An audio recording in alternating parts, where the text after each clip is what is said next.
খুব ভাল পৰিৱেশ আমাৰ ৰৌতা সমষ্টি হিচাপে আজি ৰাতিপুৱাৰ পৰা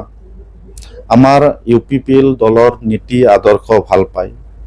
আৰু ৰৌতা অঞ্চলত বহুত তেনেকুৱা ব্যক্তি আমাৰ চৰকাৰখনক আকৃষ্ট হৈ সন্মানীয় প্ৰমোদ বড়ো ডাঙৰীয়াৰ নেতৃত্বত বিটিআৰ অঞ্চলত শান্তি প্ৰতিষ্ঠা নিৰাপত্তা দিব পৰা এটা ব্যৱস্থা আজি বিটিআৰ অঞ্চলত আহাৰ বাবে এই অঞ্চলত বহু গণ্যমান্য ব্যক্তি এই অঞ্চলৰ বহুত সাধাৰণ নাগৰিক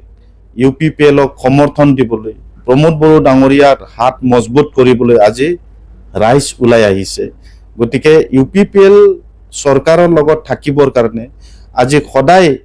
ৰৌতা সমষ্টিত জইনিং এটা প্ৰক্ৰিয়া চলি আছে, চলি থাকিব আৰু আমি নিশ্চিত যে এইবাৰ বিটিআৰ চৰকাৰ UPPLৰ নেতৃত্বত সন্মানীয় প্ৰমোদ বড়ো ডাঙৰীয়াৰ নেতৃত্বত চৰকাৰ হ'ব সেইটো নিশ্চিত হৈছে। চাওক, ৰাতিপুৱা আমাৰ 25 জনৰ পৰা 30 জনলৈকে জইনিং হ'ল আৰু 11টা বজাত আছে আৰু সন্ধিয়াৰো আছে জইনিং হোৱা। গতিকে সদায় আমাৰ জইনিং প্ৰক্ৰিয়া চলি আছে, কাৰণ তাত আমি বুজি পাইছোঁ আৰু ৰাইজৰ মাজত আমি সদায় আমাৰ কাম কাজৰ ওপৰত ৰাইজৰ মাজত আমি সদায় যে ৰাইজক যি এটা ব্যৱস্থা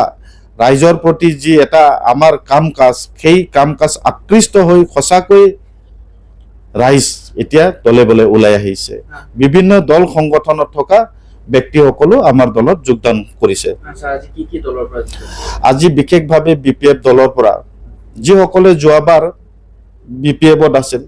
যিসকলে যোৱাবাৰ ট্ৰেক্টৰত ভোট দিয়া নাছিল, তেখেতসকলে আমাক কথা দিছে যে এইবাৰ আমি সব ট্ৰেক্টৰৰ লগত থাকিব, UPPLৰ লগত থাকিব।